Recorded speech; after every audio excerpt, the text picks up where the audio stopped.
Bismillahirrahmanirrahim. Assalamualaikum warahmatullahi wabarakatuh. Alhamdulillahi rabbil alamin. Wassalatu wassalamu ala asyrafil anbiya'i wal mursalin sayyidina wa nabiyyina Muhammadin wa ala alihi wa sahbihi ajma'in. Ashhadu an la ilaha illallah wahdahu la syarika lah wa ashhadu anna Muhammadan abduhu wa rasuluh. Allahumma la ilma lana illa ma 'allamtana innaka antal alimul hakim. Allahumma faqihna fi dinik wa 'allimna ma yanfa'una warzuqna al-ikhlasa fil qawli wal 'amal wa zidna ilman ya arhamar rahimin. Alhamdulillah, kembali kita lanjutkan penjelasan dari kitab Al-Yaqutun Nafis fi Madhhab Ibn Idris karya Syekh Ahmad Ibn Umar Asy-Syatiri rahimahullahu taala yang wafat tahun 1360 Hijriah. Masih dalam pembahasan Thaharah, dalam kitab Thaharah disebutkan oleh beliau rahimahullahu taala li taharati arba'u wasaila wa arba'atu maqasid, bahwa taharah itu memiliki 4 alat bersuci, ada 4 alat, 4 sarana untuk mewujudkan yang namanya taharah. Dan ada 4 bentuk taharah. Ada 4 bentuk dari taharah. Adapun wasailut taharah fal wasailu hiyal ma'u wat turabu wad dabighu wa hajarul istinja. Adapun 4 alat yang dipakai bersuci adalah yang pertama air, yang kedua adalah tanah, yang ketiga dabigh, alat yang dipakai untuk bahan yang dipakai menyamak kulit bangkai, dan yang keempat hajarul istinja, batu yang dipakai untuk cebok dari buang air kecil atau buang air besar. Nah, ini 4 alat yang dipakai bersuci. Kemudian beliau membahas yang pertama yaitu air. Kata beliau, wa innama yutahhirul ma'u idza kana mutlaqan. Air itu air yang bisa dipakai bersuci hanyalah air mutlak. Air yang bisa dipakai bersuci hanyalah air mutlak. Ini sudah kita terangkan kemarin di pembahasan sebelumnya, maksudnya bahwa air mutlak adalah air yang masih berada pada asal penciptaannya, ya, tanpa mengalami perubahan, baik turun dari langit maupun keluar dari tanah. Sudah disebutkan bahwa air mutlak ada 7. Yang pertama air hujan, yang kedua air laut, yang ketiga air sungai, yang keempat air sumur, yang kelima mata air, yang keenam embun, dan yang ketujuh air dari salju yang dicairkan. Ya, ini 7 jenis air mutlak. Dan sudah kita sebutkan bahwa air mutlak adalah air yang tidak dikaitkan dengan sifat yang terikat. Ya, tidak dikaitkan dengan sifat yang terikat, seperti air kopi atau air semangka atau air kelapa misalnya. Ini bukan air mutlak. Air seperti ini tidak boleh dipakai bersuci karena kaitnya sifatnya itu lazim. Ya, sifatnya itu selalu melekat. Air kopi tidak bisa kopi kita bilang air, enggak boleh. Kita bilang air kopi selalu ikut. Atau air kelapa enggak boleh kita katakan air, enggak boleh. Pasti kita bilang air kelapa. Ini tidak boleh dipakai bersuci. Adapun air yang ada sifatnya, tapi sifat ini tidak mengikat, tidak lazim maksud saya, dia bisa dihilangkan, maka ini termasuk dalam kategori air mutlak. Seperti air laut. Kalau kita bawa air dari laut, kita bilang air laut. Tapi kata laut ini bisa dihilangkan, kita bisa bilang air. Ya kan? Ini boleh. Berarti kata laut ini sifatnya tidak mengikat. Tidak lazim. Nah, ini sudah kita terangkan sebelumnya. Kemudian juga sudah kita terangkan apa hukum air mutlak kemasukan benda dari luar. Ada air mutlak, air sumur, air laut, air mata air, air hujan, kemasukan benda dari luar. Apa hukumnya? Kita katakan kalau yang masuk ke dalamnya adalah air najis, yang masuk ke dalamnya benda najis, maka dilihat apakah airnya sedikit atau airnya banyak. Kalau airnya sedikit, kapan masuk najis? Langsung najis. Tidak perlu ditengok sifat-sifatnya. Air sedikit adalah air yang kurang dari 2 kullah. Kurang dari 2 kullah. 2 kullah ada yang mengatakan 180, ada yang mengatakan 190 liter, ada yang mengatakan 200 liter, ada yang mengatakan 216 liter. Ya, yang jelas ada perbedaan dalam masalah air. Anggaplah kita ambil 200 liter. Maka air yang kurang dari 200 liter kapan kemasukan najis langsung najis. Walaupun najisnya sedikit setetes. Ya, kencing masuk di baskom langsung najis baskom, air di baskom tanpa perlu melihat sifat-sifatnya. Langsung dibuang. Ya, dipakai siram tanaman, dikasih minum binatang ternak dan seterusnya. Itu kalau airnya sedikit. Kalau airnya banyak lantas kemasukan najis, maka baru kita lihat sifatnya. Kalau misalnya tidak ada perubahan sama sekali pada baunya, rasanya, warnanya, maka airnya tetap suci. Tapi kalau misalnya ada perubahan, biar sedikit, walaupun sedikit perubahannya langsung najis. Ya, biar sedikit. Jelas sampai sini? Maka najis. Ya, ini kalau air suci kemasukan benda najis. Nah, kita juga sudah bahas di pertemuan sebelumnya, air mutlak kemasukan benda suci. Kemasukan benda suci. Ya, kemasukan kopi, teh, garam, gula, ya, pasir, kapur. Apa hukumnya? Kita katakan kalau benda suci yang masuk ke dalam air itu terbagi jadi dua. Ada benda suci yang mujawir dan ada yang mukhalid. Mujawir artinya tidak larut, seperti kayu, batu, tidak larut di dalamnya. Kita kapan masuk ke air kita masih bisa ambil, kita masih bisa pisahkan. Itu namanya mujawir. Ya, kayu, daun, ya. Nah, apalagi pasir. Itu namanya mujawir.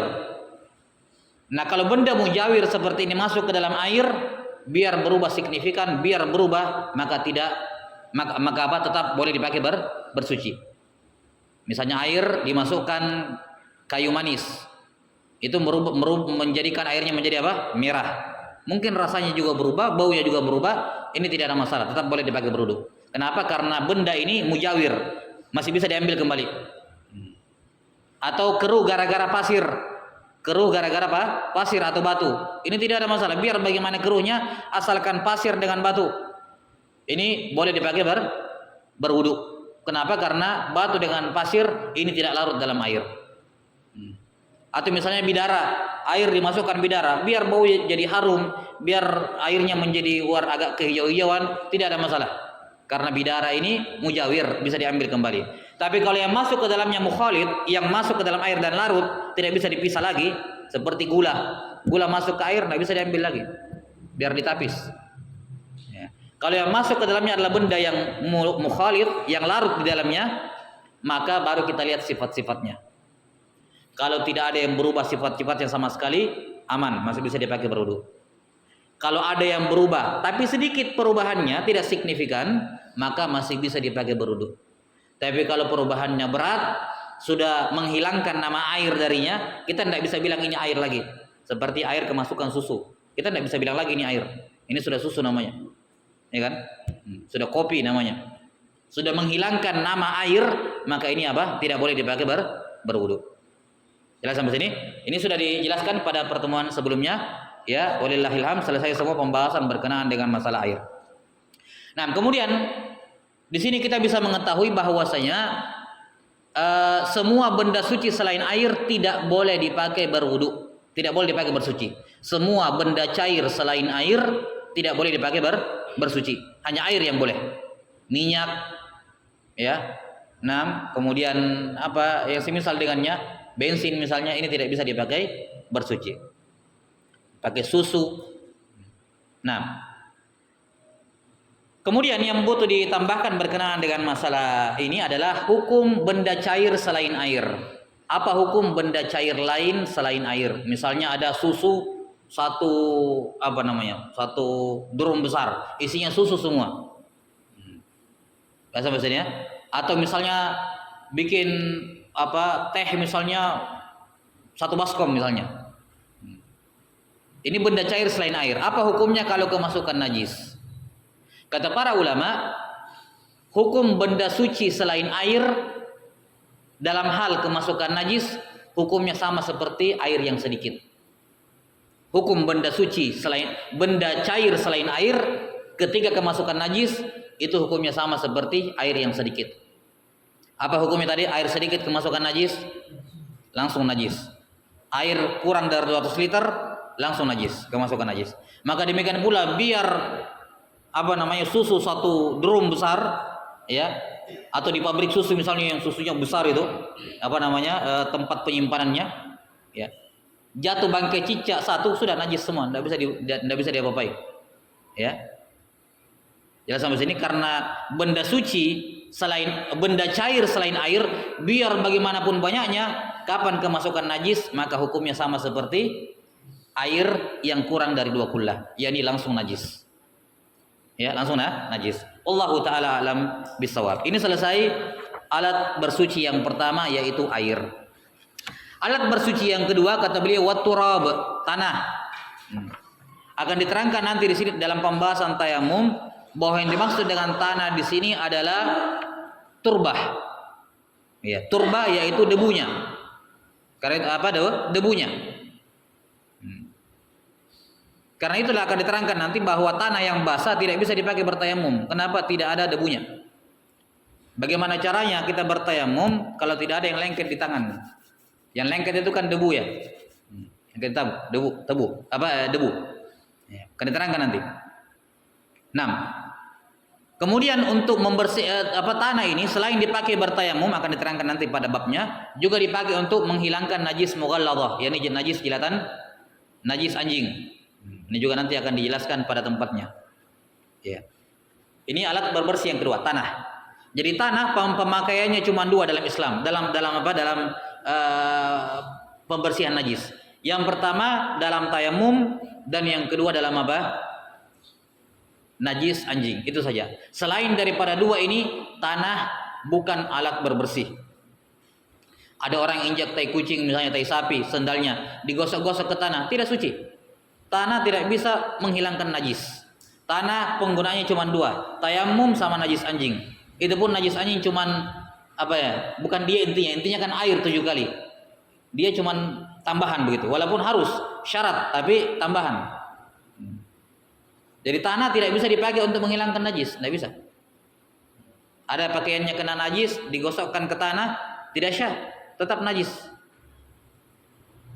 Jelas sampai sini? Bedakan dengan masalah ujung pakaian yang terkena najis, kemudian diseret, kata Nabi SAW, dihapuskan setelahnya. Itu bukan bab membersihkan najis, itu mimbab an-najas al-ma'fu anha, najis yang dimaafkan. Yani bagi perempuan karena pakaiannya di zaman dulu diseret, terkadang di sebagian jalanan ada najis. Nah yang seperti ini karena mereka sering keluar atau sering dipakai keluar dan seterusnya pakaiannya, itu bukan dianggap suci tapi najisnya dimaafkan, tidak dikatakan suci. Lihat sampai sini. Jadi hadis yang menyatakan bahwa Nabi SAW mengatakan bahwa tanah menghapuskan setelahnya, itu bukan mimbab izalatun najasa. Pakaian najis dipakainya tidak hilang, cuman dimaafkan. Yani kalau mau dibersihkan dia harus cuci pakai air yang bisa dipakai menghilangkan najis. Sampai sini. Baik, sebagaimana sudah disebutkan bahwa air ini alat bersuci yang paling pertama dan paling kuat. Dia bisa dipakai menghilangkan najis, dia bisa dipakai mengangkat hadas, najis mughalladah, mutawassithah, mukhaffafah, semuanya air bisa dipakai. Dipakai cebok, dipakai apapun. Air semuanya dia yang paling kuat.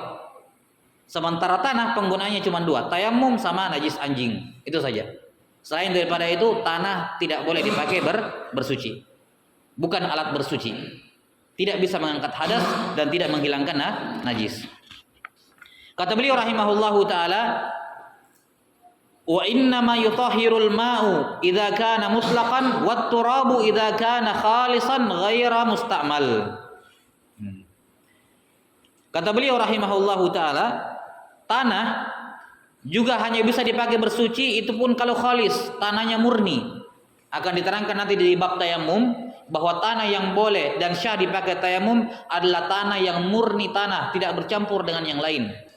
Kalau tanah campur pasir tidak boleh dipakai tayamum. Tanah campur kapur tidak syah dipakai tayamum. Tanah campur arang tidak boleh tayamum. Tanah campur tepung tidak boleh tayamum. Harus tanah murni, tidak boleh harus tanah khalis, murni, tidak boleh bercampur dengan dengan yang lain. Akan diterangkan nanti pada bab tayamum. Kemudian dikatakan ghaira musta'mal, tidak boleh bekas pakai. Ya. Kalimat ghaira musta'mal di sini kembali kepada air dan tanah. Jadi air Mustakmal tidak boleh dipakai berwudu, tidak syah dipakai bersuci. Tanah mustakmal tidak syah dipakai bertayamum. Apa itu mustakmal? Mustakmal artinya bekas dipakai bertoharoh. Ya, sebelum kita menyebutkan dalilnya dari hadis, kita akan menyebutkan sisi taklil secara aklinya. Air itu punya kemampuan menghilangkan hadas, mengangkat hadas. Itu air. Dia punya sifat tahuriyah. Ya, mampu menyucikan yang lain. Jelas sampai sini? Mampu menyucikan yang lain. Jelas sampai sini ya? Nah, kalau air ini sudah dipakai untuk mengangkat hadasnya si Zaid, itu air sudah dipakai mengangkat hadasnya si Zaid, maka air ini sudah tidak bisa dipakai untuk mengangkat hadasnya si Ahmad. Enggak boleh lagi. Kenapa? Karena sifat tahuriyahnya sudah hilang, sudah dipakai sama si Zaid tadi untuk mengangkat hadasnya. Jelas ya? Kalau air ini sudah dipakai untuk menghilangkan najis A, maka air yang sama tidak bisa lagi dipakai untuk menghilangkan najis B. Karena apa? Sudah kehilangan kemampuannya untuk menghilangkan najis. Sudah dipakai untuk menghilangkan najis yang A tadi, najis pertama. Itu gambaran globalnya. Adapun dalil yang menunjukkan bahwa air mustakmal itu tidak bisa dipakai bersuci, sabda Nabi sallallahu alaihi wasallam, la yaghtasil ahadukum fil ma'id daimi wa huwa junub. Jangan seseorang di antara kalian mandi dalam air yang diam dalam keadaan dia junub. Kenapa? Kalau dia mandi di dalam air yang diam, yakni dia menceburkan dirinya ke dalam air yang diam, kemudian dia keluar, setelah mandi junub dia keluar, maka air tersebut sudah tidak bisa dipakai bersuci. Kalau ingin memahami pembahasan air, beberapa pembahasan air dalam buku-buku fikih, di dalam hadis Nabawi, kita harus pahami begini, bahwa air di bangsa Arab itu sangat berharga. Ya, bahkan mungkin lebih berharga dibandingkan emas dan perak. Air itu sesuatu yang jarang di Jazirah Arab ketika itu. Ya, sangat jarang sekali. Kebanyakan mata air di Jazirah Arab, terkhusus di Madinah, di Mekkah dengan Madinah ketika itu, bahkan di Madinah secara khusus, kebanyakan mata air ketika itu asin. Semua sumur-sumur di Madinah itu asin. Cuma 4 sumur yang airnya tawar. Ya, karena itulah sangat wajar ada sejumlah hadis-hadis, ada banyak hadis dari Nabi SAW yang tegas memberikan aturan yang ketat tentang penggunaan air. Jangan buang-buang air, karena air terbatas. Termasuk hadis ini. Ketika ada air yang terbatas, ada orang mau mandi junub. Kata Abu Hurairah berkata, Nabi SAW bersabda, kalau seorang atau jangan seorang mandi junub dalam air yang diam. Kenapa? Karena kalau dia masuk ke dalam air yang diam tadi, ya, menceburkan dirinya, maka air tersebut sudah tidak bisa dipakai mandi lagi atau wudhu lagi oleh orang lain. Kenapa? Sudah mustakmal. Karena itulah ketika membawakan hadis ini, seorang tabi'in bertanya kepada Abu Hurairah, ya Abu Hurairah, terus bagaimana caranya saya mandi junub kalau tidak bisa masuk ke dalamnya? Kata beliau, tanawaluhu tanawulan. Kamu timba dari luar supaya tidak jadi mustakmal. Bukan bekas pakai. Yang kamu pakai cuma yang kamu timba keluar. Yang ini yang tidak keluar, tidak kamu pakai, boleh dipakai oleh orang. Datang lagi orang lain, ambil lagi air dari situ boleh. Tapi kalau kamu masuk ke dalamnya, itu bekas pakai namanya, mustakmal. Sudah nggak bisa dipakai lagi. Ini fungsinya apa? Untuk menjaga air. Ya, untuk menjaga apa? Menjaga air. Jelas sampai sini? Taib. Jadi ada namanya air mustakmal. Apa yang disebut dengan air mustakmal? Air yang tidak boleh dipakai berwudu. Air dikatakan mustakmal kalau memenuhi 3 syarat. Air dikatakan bekas wudu atau bekas toharoh yang tidak boleh dipakai toharoh lagi kalau memenuhi 3 syarat.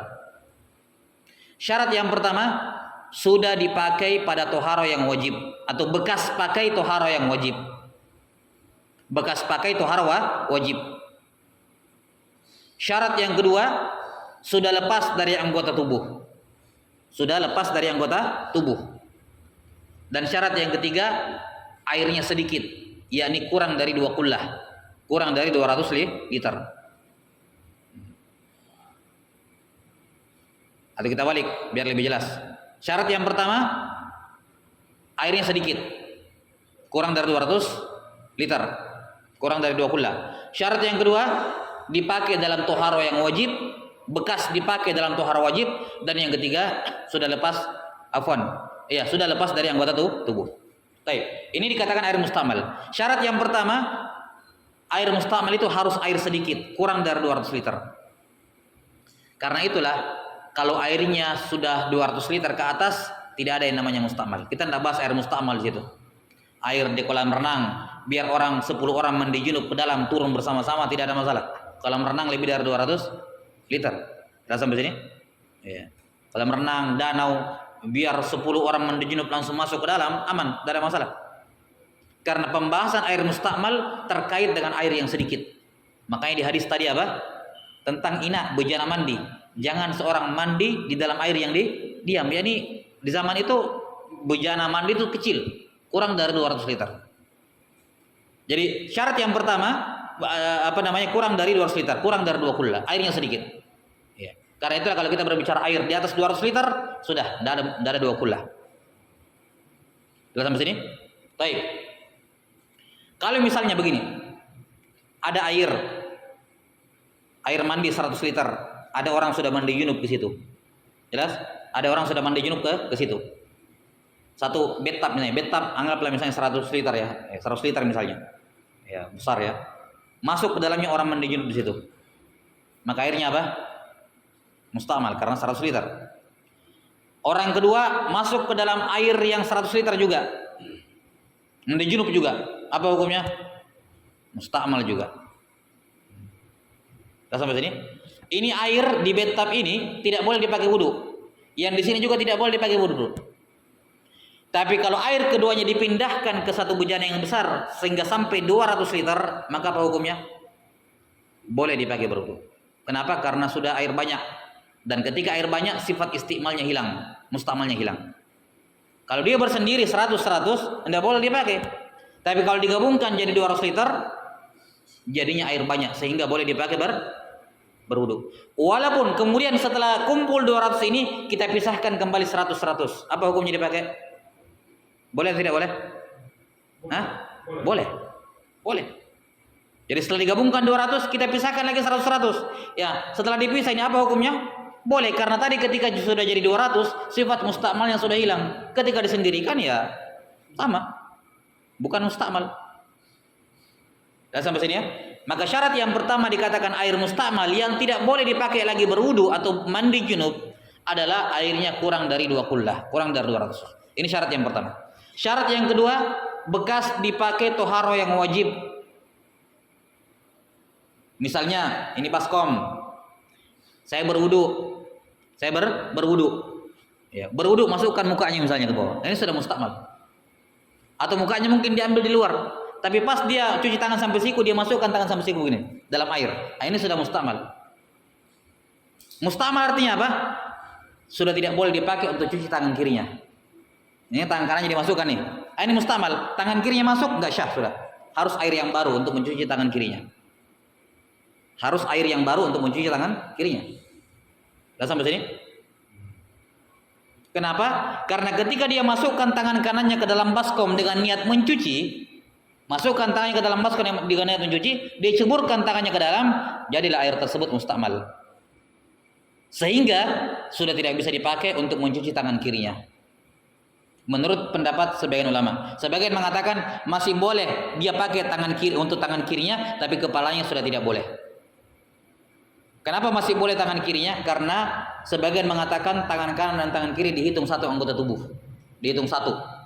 Jadi kalau tangan masih boleh, yang kanan masih boleh, kiri juga masih boleh. Tapi untuk kepala sepakat tidak boleh dipakai. Tidak boleh lagi dipakai ngusap kepala, apalagi kaki. Harus pakai air yang baru. Kenapa? Karena bekas dipakai toharo yang wajib. Wudu, mandi junub itu toharo wajib. Walaupun anak-anak, apa hukumnya anak-anak berwudu untuk salat? Wajib atau sunnah? Apa hukumnya berwudu bagi anak-anak? Wajib atau sunnah? Salatnya wajib atau sunnah? Sunnah. Berarti wudunya wajib atau sunnah?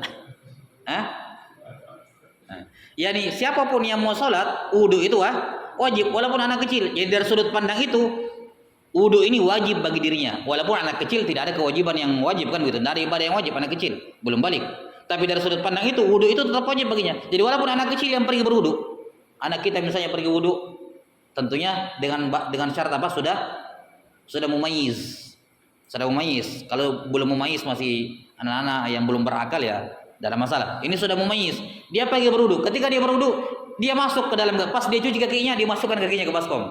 Ah, ini sudah mustakmal. Enggak boleh dipakai oleh orang lain. Baskom itu tidak bisa lagi suci, tapi tidak boleh dipakai bersuci. Bukan najis ya. Tetap suci, tapi tidak boleh dipakai bersuci. Karena air mustakmal suci. Cuman sudah kehilangan kemampuan menyucikannya. Gara-gara sudah dipakai bersuci oleh orang sebelumnya. Walaupun anak-anak. Nah. Jadi syarat yang kedua, sudah dipakai toharo yang wajib. Artinya kalau dipakai pada toharo yang sunnah, bukan mustakmal.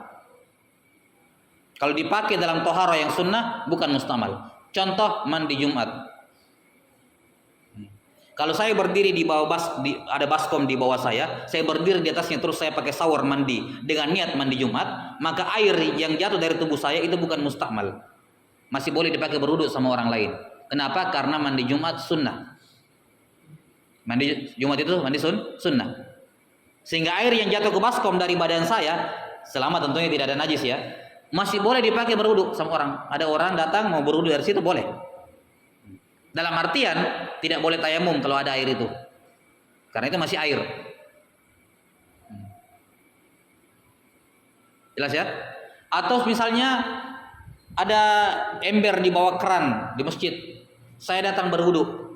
Tapi berwudu saya ini bukan wudu wajib, tapi wudu sunnah. Misalnya saya memperbaharui wudu. Saya sudah wudu di rumah, perjalanan ke masjid panas, ya, wudu saya tidak batal. Saya berwudu kembali di masjid, tapi dengan niat memperbaharui wudu. Air wudu saya dari tubuh saya ditampung di ember. Nah, air di ember ini bukan air mustakmal. Masih boleh dipakai berwudu. Kenapa? Karena memperbaharui wudu hukumnya sunnah. Kenapa bukan air mustakmal? Karena wudu yang sunnah atau mandi yang sunnah tidak mengangkat hadas, sehingga dia belum kehilangan kemampuan apa? Menghilangkan hadas. Iya, orang mandi Jumat menghilangkan hadas? Tidak, sekedar mandi sunnah. Tidak ada hadas yang terangkat. Karena itulah air ini masih punya kemampuan untuk menghilangkan hadas, sehingga tidak dikatakan apa? Mustakmal. Mustakmal itu kalau dia sudah kehilangan kemampuan mengangkat hadas gara-gara sudah dipakai mengangkat hadas untuk orang sebelumnya. Paham? Jadi syarat yang kedua air mustakmal adalah air yang bekas dipakai toharoh yang wajib. Kalau toharoh sunnah aman, bisa dipakai berwudu lagi, bisa dipakai mandi lagi. Kemudian syarat yang ketiga belum lepas dari tubuh. Jadi misalnya saya ambil air, saya tuangkan air ke telapak tangan begini untuk cuci tangan. Gini, kemudian saya dorong kembali lagi. Selama ini masih berputar-putar di tangan saya, ini belum mustakmal namanya. Tapi kalau sudah netes dari tangan saya, ini tetesan ini sudah dianggap mustakmal. Sudah lepas dari tubuh saya. Saya cuci muka, saya cuci dari atas, airnya turun ke bawah, dari bawah saya dorong lagi ke atas.